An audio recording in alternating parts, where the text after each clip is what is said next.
Right. So in today's class, I will be talking about the IoT enabling technologies. And in the last class, we discussed about the logical design of IoT, which is regarding the planning of an IoT network in a logical manner. In the weeks before that, we discussed about the physical design of IoT, and we discussed each of the components of the IoT design in terms of the physical design. And we talked about IoT devices and IoT protocols. And we covered a lot of content regarding the physical design of IoT. In the logical design of IoT, we discussed about the functional blocks of IoT, the functional blocks that are required to be present in an IoT network in order for the IoT network to be um, a very useful system for the users, and exchange data that is required by the customer. So the functional blocks that are required in terms of providing services, security management, application, the required application, and so on. So we also talked about IoT communication models that are widely used generally in IoT networks, and about communication APIs. So we talked about REST API and the WebSocket API. So likewise, we discussed about the general architecture of IoT system, and what are the necessary hardware, software components in an IoT network, and also what are the general standard communication methods, communication models, and other like APIs that are used in IoT networks. So in today's lecture, we'll be discussing about IoT enabling technologies. So in there, we'll be talking about several technologies that enable an IoT network. So in IoT networks, we have discussed as earlier as well, we require technologies and protocols that enable us to communicate and connect with a local server and thereby a cloud. And then we can, do some data analysis. And also we want to have communication between IoT devices. So the technologies that enable this communication, connectivity, interoperability, and the storage of data and processing of data are known as these IoT enabling technologies. So in IoT enabling technology, we'll be talking about embedded systems, communication protocols, wireless sensor networks, cloud computing, big data analytics, and so on. So these are like popularly required technologies for IoT systems, right? So these technologies are crucial for IoT systems to be formed as an IoT network.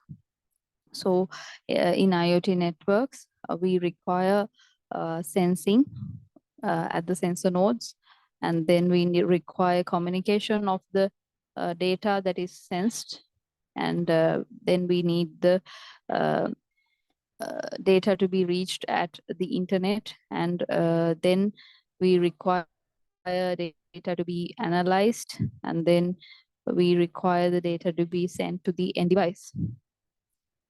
So all these things need technologies, and we will be talking about embedded systems which require which provide the processing required and storage at the end level, protocols that are required for communication, wireless sensor networks that are required for enabling the data to transfer from like a remote place to a local server, and then to a core network, and thereby to the internet.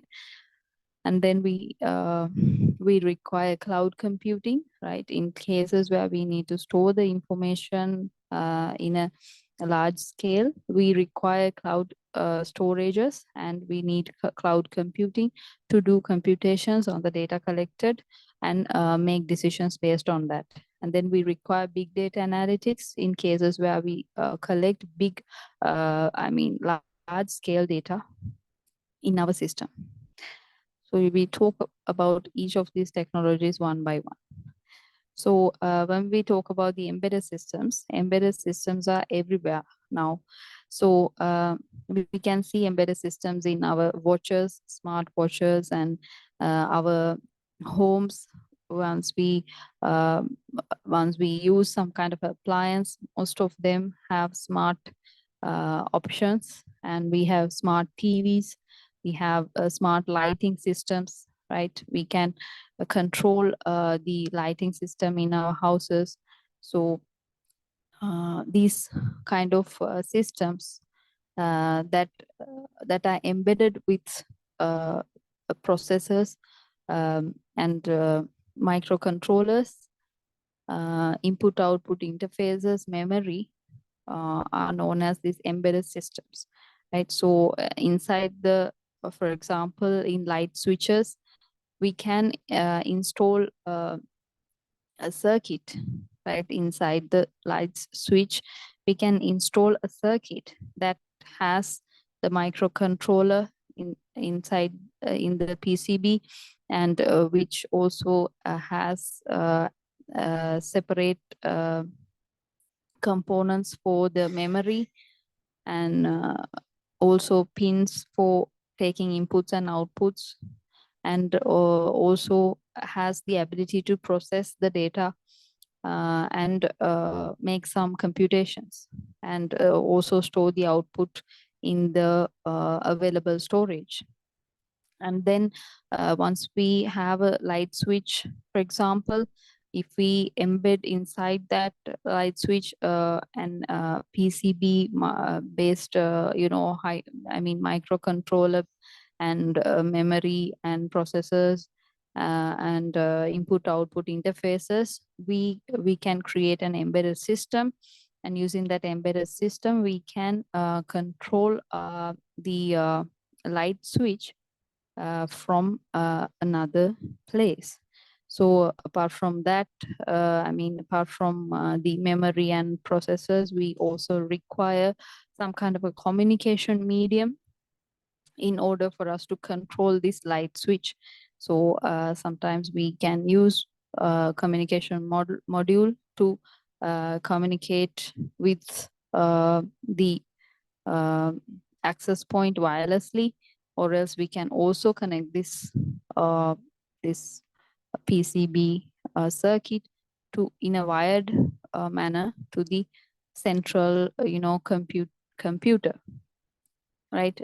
That controls the light switches from a remote location. So likewise, we require some embedded system that is connected to the sensor in order to take the data from the sensor and do the necessary tasks in the processor, and do the necessary storing of the data, and do the necessary sending of data to the required destination. So therefore, we require embedded systems in an IoT network, right? So in an IoT network, we don't only collect the data, we collect the data, we monitor the data, we do computations on the data we collect. So such kind of things are possible in the embedded systems. If, for example, the data that we collect is small in amount and can be manageable, If this is not possible, then the embedded system can also transfer all the data it collects from that end to the um, cloud network, which will do the computation tasks.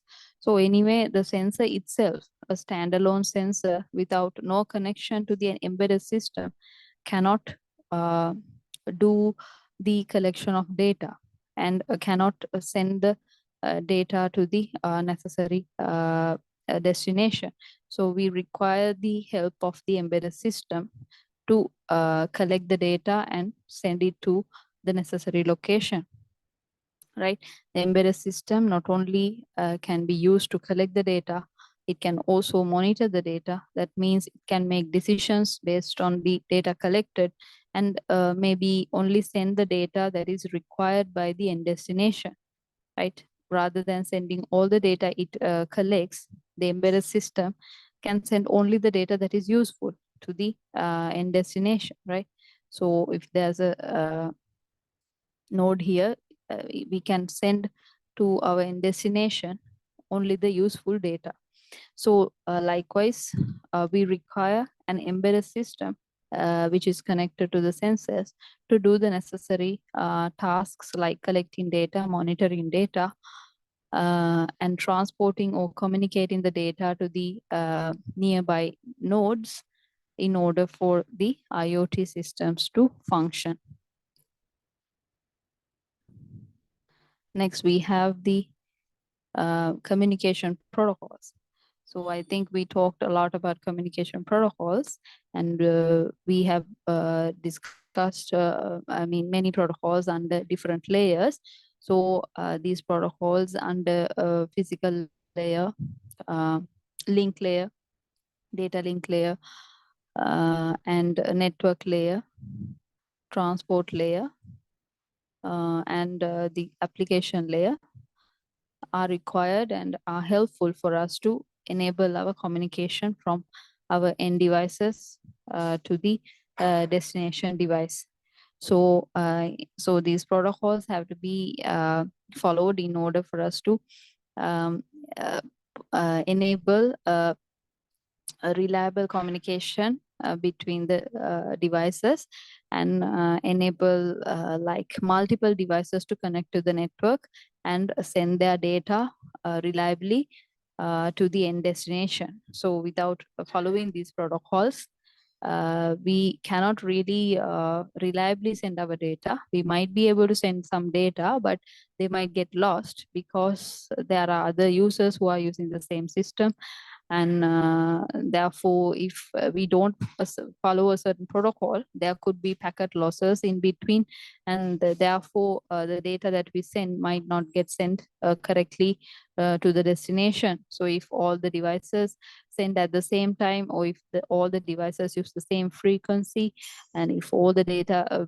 users use the same time slot, so in that case sometimes the data might get lost. Rather than that, if each of the devices have a certain frequency or a certain time slot to transfer their data, in such kind of situation, the data can be more reliably sent to the end destination without getting the data lost, right? So we require communication protocols for the communication to happen reliably. So therefore, IoT systems require communication protocols and embedded systems. And then next we will talk about the wireless sensor networks, right? So this is basically about the sensors and how we are going to connect the sensors in a network to gain connection to the a network, right? So network infrastructure, right? So for example, if there are some sensors, right? There are some sensors, and these sensors will be embedded with the embedded system, right? So sensor plus embedded systems, right? So these sensor plus embedded systems require uh, uh, wireless sensor network to connect to the internet, right? So if we have an IoT network, IoT system deployed in a remote location, and we don't have direct communication link with the edge router, for example, which is connected to the network, right? We require our sensors to get connected to this edge router. This edge router could be located along multiple hops from the starting node, right? If we start our communication from this node, if sometimes we might not be able to have direct communication link with the edge router. The reason is that our node is only able to communicate within a certain communication range. So because of that limited communication range, we are only able to communicate with our neighbors. And by connecting with a neighbor node, which is connected to the edge router, we can connect to the edge router. And from that edge router, we can connect to the cloud. So in order for us to connect to the neighbor node, we need to have a wireless network, right? We require wireless network, right? And the wireless network requires the communication protocols that we mentioned earlier. So using those protocols, this wireless network will communicate with the edge router, right? So in wireless networks, we might have multiple sensors that we might have multiple sensors, and we might have multiple hops through which we need to communicate the data, right? So in that case, we might have to use multi-hop communication protocols, and, we might have to use those standards to communicate the data reliably. So wireless sensor networks are talking about all those scenarios where we have multi-hop communications as well, and where we have sensors or sensors plus embedded systems deployed at faraway locations from the edge router, right? So wireless sensor network is basically used for sensing, monitoring, and communication, right? So the sensors will collect data at the sensor level, and they will send the data to the edge router and connect to the network, right? So you might ask, right, what is the difference between IoT and the wireless sensor network, right? So wireless sensor network is the most primary version of the IoT, right?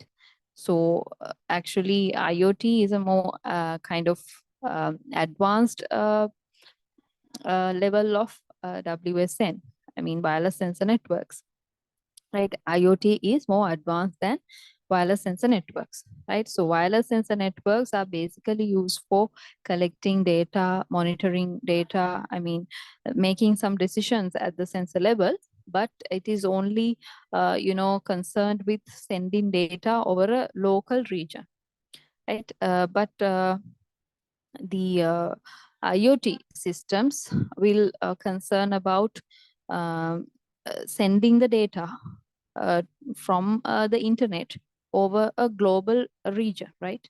So in here we have a diagram, right? So in here we have this sensor field where we have our sensors, right? Our sensor is in this area. So the sensors are able to connect to the internet using across this gateway, right? So the wireless sensor networks are only responsible of, sending data to a local server, right? That will collect the data, right? So we will take this as the local server, right? This could be another router, right? So this could be the local server, which we call as the gateway in here, which will connect the this local network, right? This is a local network. So that local network will be connected to the public internet using through this gateway, right? So the gateway will connect the local network to the public network, right? So in that case, the local server will collect the data from the sensors. So that part will be done by the wireless sensor networks, the part up to sending the data to the local server.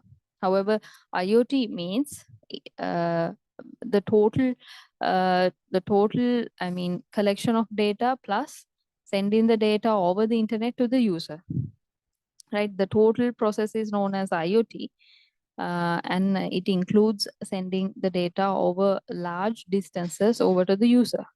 So IoT systems are available globally, while wireless sensor networks are the data of wireless sensor networks are available in that local region and in that local server, right? So once the local server is connected to the internet and it's connected to thereby users, it becomes the IoT network. So WSN is a subset of IoT, right? If IoT is the main set, wireless sensor network is a part of the IoT. So IoT anyway enables WSN, wireless sensor networks anyway enables IoT applications where IoT systems require sensing of data at remote locations and collecting data of remote locations, monitoring such data and so on. So for different applications, we require WSN networks, right? So we use that and we connect that to the internet and we send that data over to users in the IoT networks. So WSN is composed of wireless sensor nodes. The wireless sensor nodes work collaboratively for sensing, monitoring, and communication.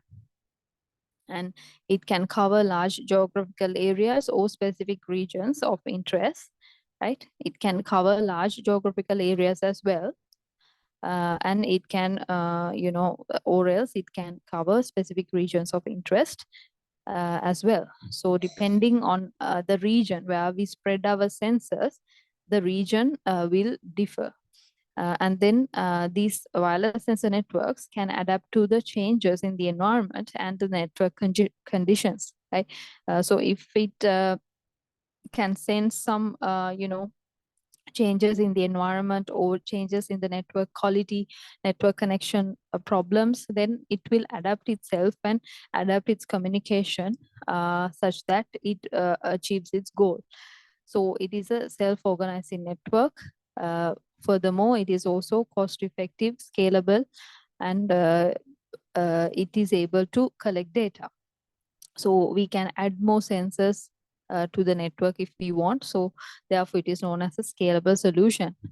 And it is called as cost-effective because we don't add a lot of computations at the sensor level, right? We only do small computations at the sensor level, right? Node level.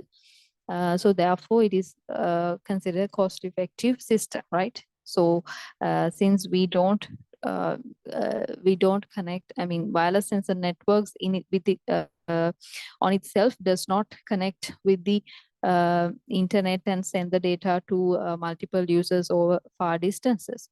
So just sending the data to the local server is cost effective, and it is able to reduce have less costs when compared to collecting the data and storing that in the cloud and doing computations there and then sending that data to multiple users and so on.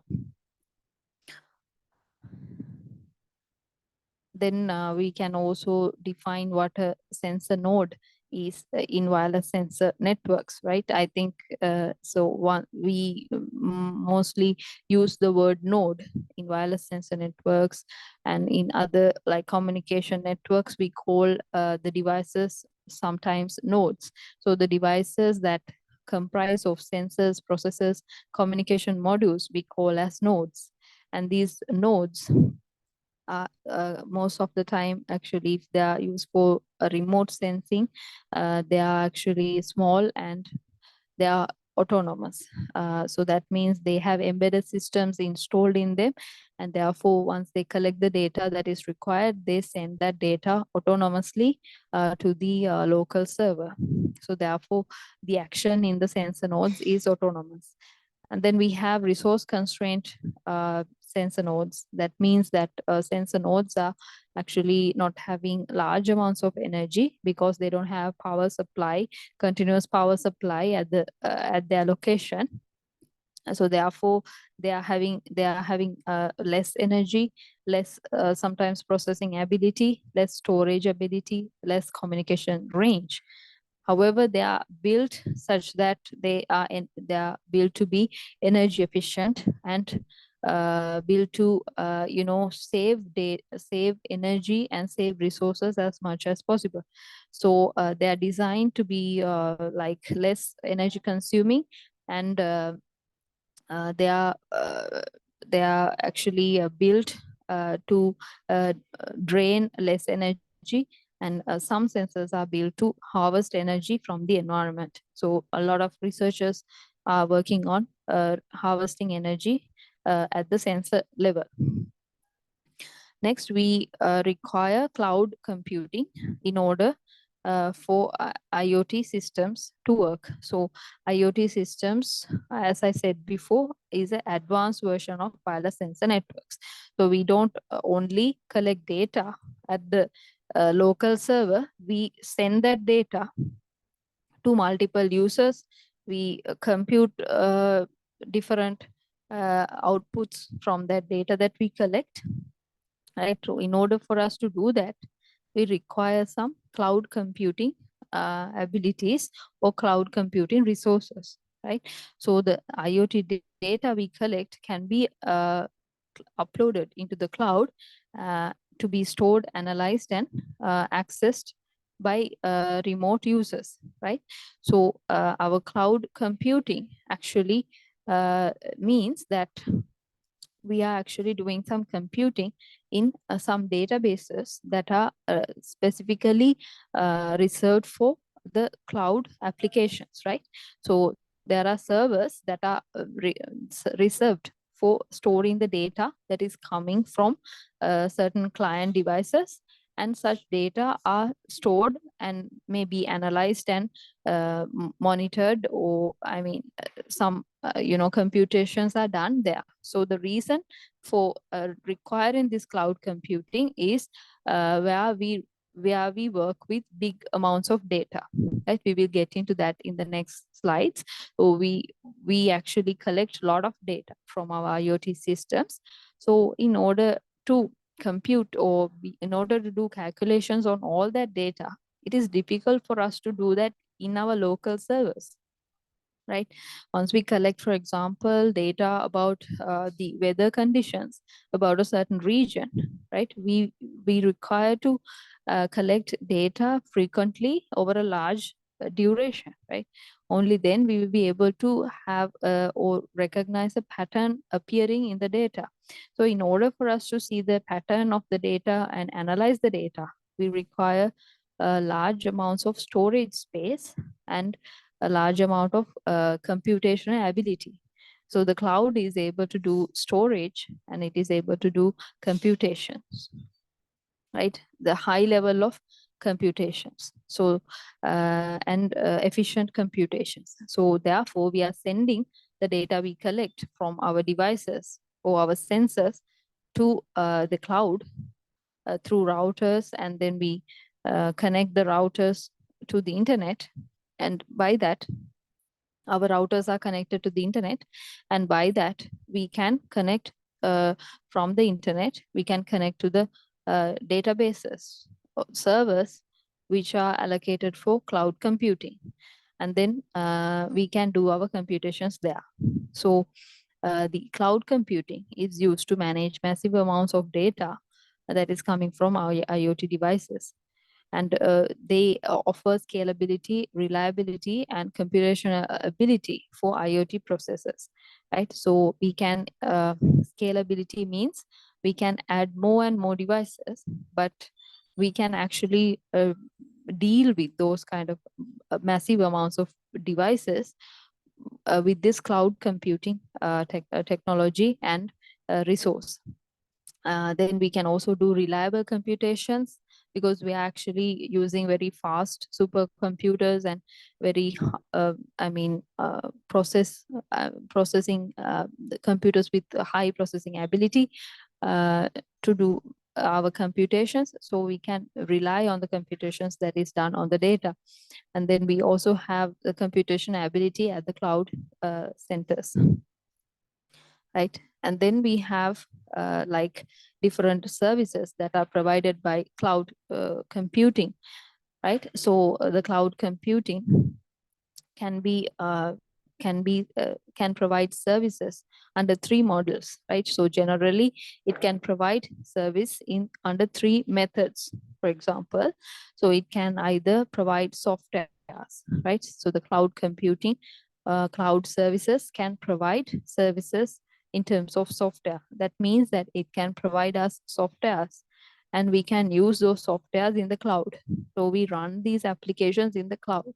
So in the databases that are specified for cloud computing, we actually access that resource and we do our calculations, or we access those resources and we get the service we require, right? So once we actually want to go to Google and once we go to Gmail, we access the resource of Gmail in the these cloud servers that are dedicated for that, and do our communication and data exchange, and then we can get our service that we require. So the cloud servers will provide the data we require in that space. And then the Google Drive is also allocated in one of the cloud servers.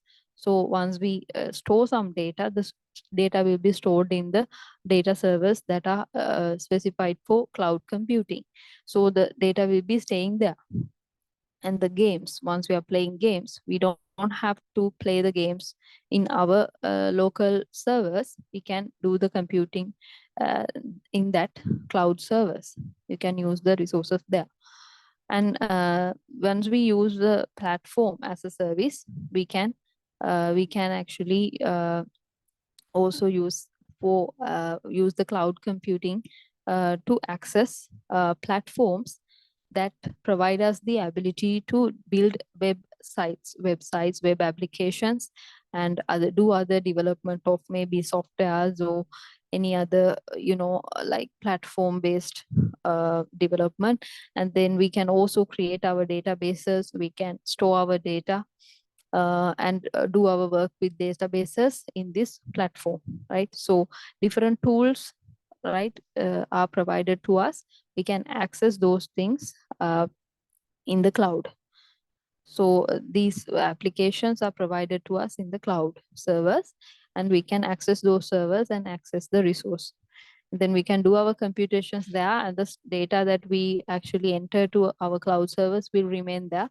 And the whatever this memory data that we have used and that we require will be staying there. And also therefore the cloud computing provide us the resources we require for us to do our tasks. And then infrastructure as a service. So the cloud computing provide infrastructure for our activities as a service. So in cases where we require infrastructure for our tasks, right? Where we require some storage, network, security management, we can get all these services at one place in the cloud. So, for example, we have applications like companies like AWS, Amazon, Google, Azure, and so on, who are accessing these cloud computing facilities to build their entire infrastructure in the cloud. So they have built their entire infrastructure in the cloud. They are providing their services through the cloud to their customers. So the customers also will log into this cloud and then use the resources that is provided by the companies. However, the companies do not need to manage the servers separately in their own, in their own buildings and in their own locations, but rather they can just ask or use the available cloud servers that are provided to them, and ask them to provide the resources required for their storage, network, security management, and other similar tasks. Right. So if you have any questions, please let me know. You can also put the questions in the chat. I will answer those questions. And then we will also talk about the big data analytics. So big data is also a trending component in IoT networks, and it is an enabling technology in IoT networks. So it involves the analyzing of vast amounts of data which are collected from IoT sensors or from other sources like social media, online activities, sensors, transactions, and so on, right? So since we are actually considering about IoT systems, we will talk about IoT systems that generate big data, right? So in IoT systems, the sensors that measure data frequently will connect to the local server and upload large amounts of data. And the local server, if it is connected to like massive amounts of sensors, then the local server will like receive like large amounts of data, which we call as big data, right? So this big data, right, cannot be handled easily at a local server level. So therefore, those data will be sent to the internet and then to the cloud services, cloud storage, and the rest of the data analysis will be done there. Right, so the analysis of the data will be done using the big data technologies, and the big data will follow some specific steps to analyze the data.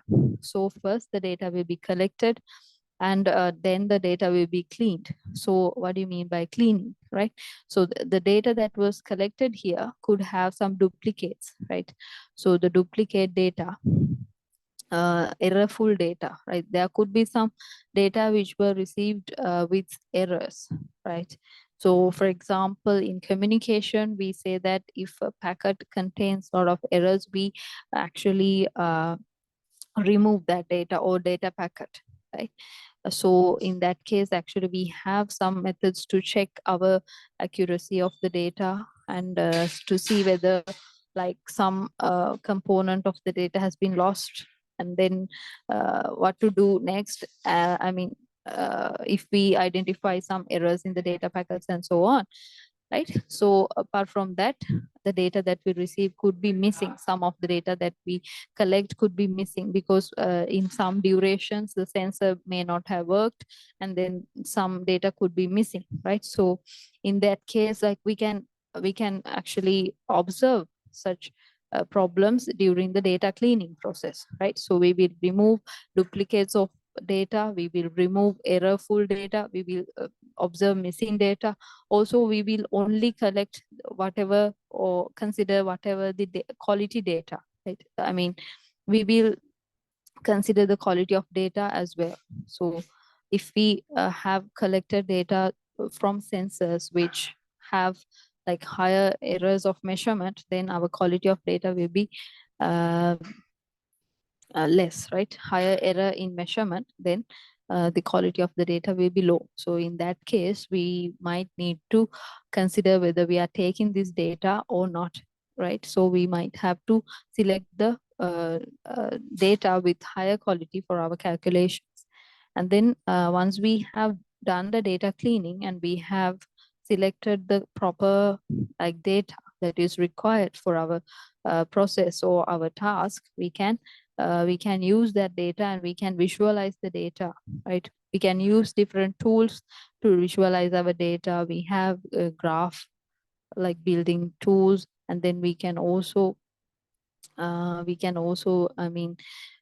store our data reliably in our systems, and we can analyze the data.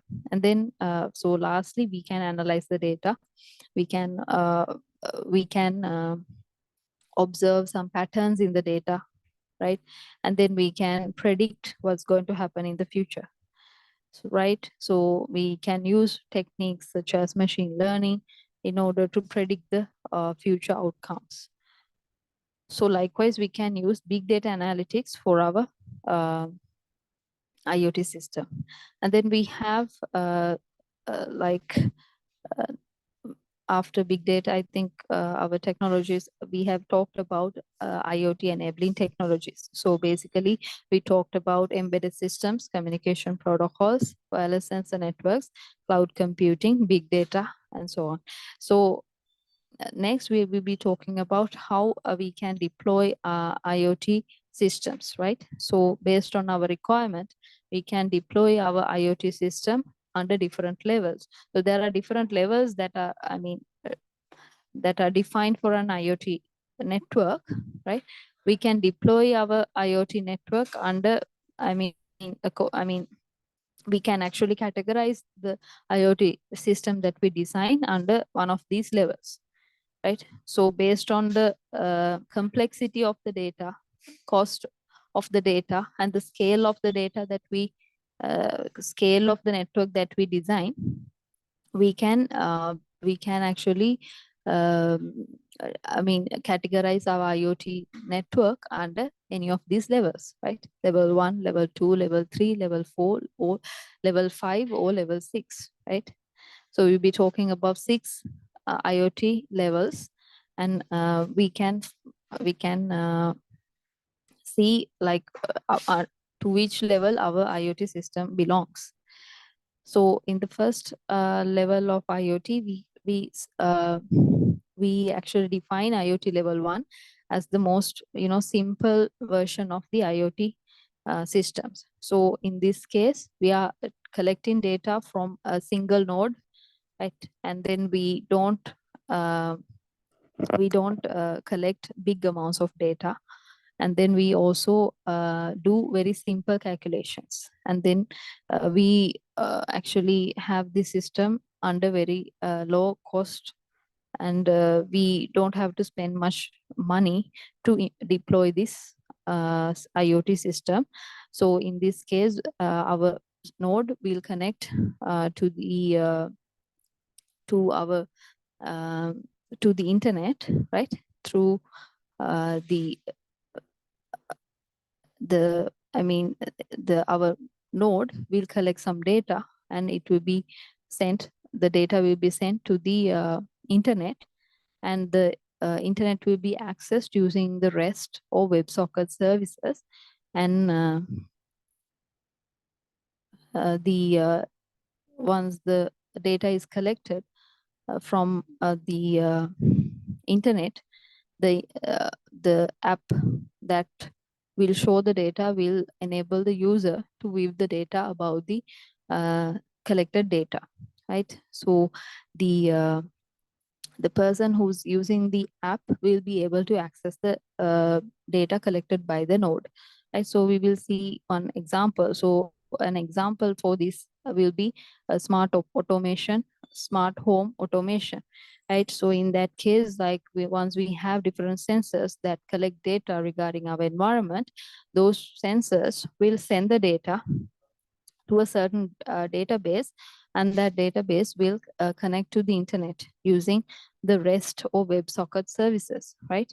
So once the REST and WebSocket services connect our data to the internet and send the data to the internet will connect or send the data through the internet. Our data packets will go to the application or the device that is connected to the application, and will show the user the data that we have sent from the sensor node to the application, right? So the sensor nodes will send the data to a certain access point, and from that access point, it will go to the internet, and through the internet, the data will go to the end device, which is a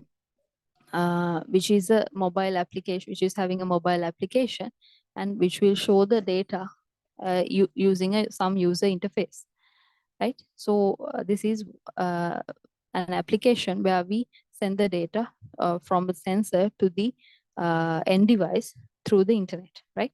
In this case, we don't use the cloud services, right? We only use our just our data communication from a sensor device to an end device.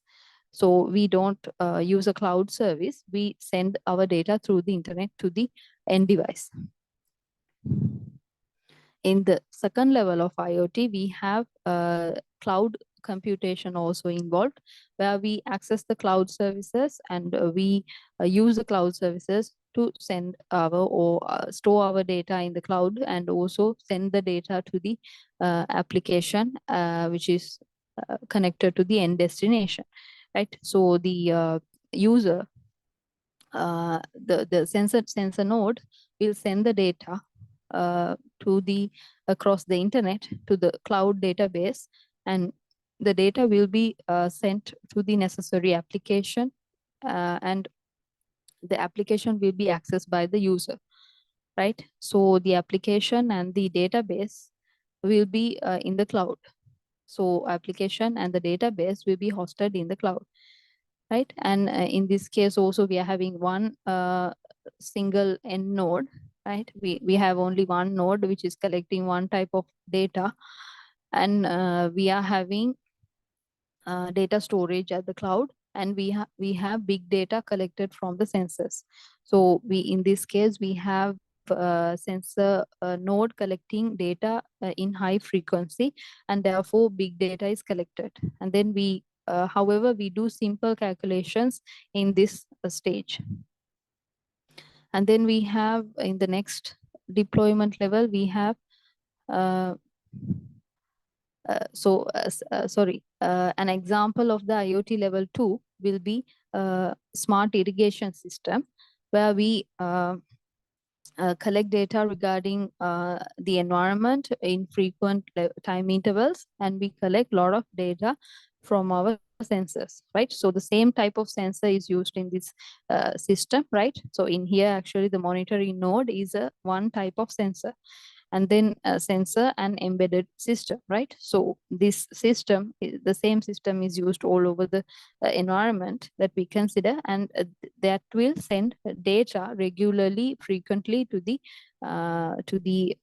access point, and from that access point to the internet. And from the internet, they will store the data in the database that is allocated in the cloud, and the cloud will also host the application related to that application IoT network, and the application will store the data and will show the data in the application. So the user will access the data through the application that is hosted in the cloud. And then we have the IoT level 3. And in IoT level 3, the only difference from the previous case is that in this case, we have analysis done at the cloud, right? Apart from the cloud storing the data will be analyzed in this case. Analysis of data means doing some computations related to the data that is collected, right? So one example of this scenario is tracking and handling of data, right? So for example, if like for example like a online store like Amazon might use this tracking of package handling, which means that once a customer like orders some package, then the package will be delivered using using multiple um, like systems, and they will be using this IoT level 3 kind of deployment, where they store the data in a cloud regarding the order that has been made by the customer. And apart from that, they will also analyze where the package is, right? So they will keep account about the location of the package, and they will use where they will use some services like Google Maps, and they will monitor the location of the package, right? So the package monitoring will be one of the analysis activities, right? So likewise, this kind of example or tracking of package handling will be using IoT level 3. And then IoT level 4, which is like advanced version of IoT level 3, is about um, using multiple end nodes, right? Different kind of end nodes connecting to the cloud. So in this case, the only difference is that we have multiple sensor nodes than before. And also in here, actually, we can see and there's an observer node. So observer node is also added. So in this IoT level, we have multiple nodes collecting data about the environment. And then we have an additional node called the observer node, which is a subscriber to the our service, right? So for example, if we are providing some service to some customers, we are collecting data using sensors, and we are sending that data to the cloud, right? By accessing the REST services. And from the REST services, we can access the database, we can store our data, and then we can show our data in the application, right? So the application and the database are hosted in the cloud, and these applications can be accessed by other nodes. So these observer nodes will access this app, and they will view the data that is there in the system. So the people who have subscribed to this system will access the data available in the apps. Apart from that, this also IoT, this level also uses intelligence, which means that analysis of the data will be done through intelligence, and therefore we will be using something like machine learning and other kind of computation and predictions to analyze the data and understand the patterns of the data and make decisions based on the data. So likewise, uh, we can have enhanced services under level 4. And then we have IoT level 5, right, which is different to the previous situation. And I mean, sorry, this is an example of IoT level 4. And we have one example of IoT level 4 is pollution monitoring, right? In that case, like the sensors will monitor the pollution regarding an area, and the subscribers who are accessing the service will get data regarding the pollution level in the area, right? And then we have level 5 of IoT, which is regarding, I mean, which is an enhanced version of the level 4. And in this case, the difference that we have is having a coordinator node, which will be in between the sensing nodes and the cloud services, right? So earlier, the sensing nodes send the data directly to access point, and from that access point, it access the cloud services. But in here, the in between the sensor nodes and the access point, there's a coordinator who will collect all the data from the other sensors, right? So this coordinator node will collect all the data from the other sensors, and it will send the accumulated data to the cloud services through the REST services, right? So the coordinator role is the addition that is available in the IoT level 5 when compared to the level 4, right? And then in IoT level, sorry, in IoT level 5, one of the examples that we can take is the forest fire detection, right? So in this forest fire detection, multiple nodes could be sending data to a single gateway, which is, for example, a certain node, right? Or a certain base station, right? So the certain node, for example, will collect all the data and will send all the data to the gateway, or else the gateway will collect all the data at that location and will send that data to the cloud service, right? So what happens in this scenario is that all the data will be collected by a certain node, and that node will be responsible for forwarding it to the gateway.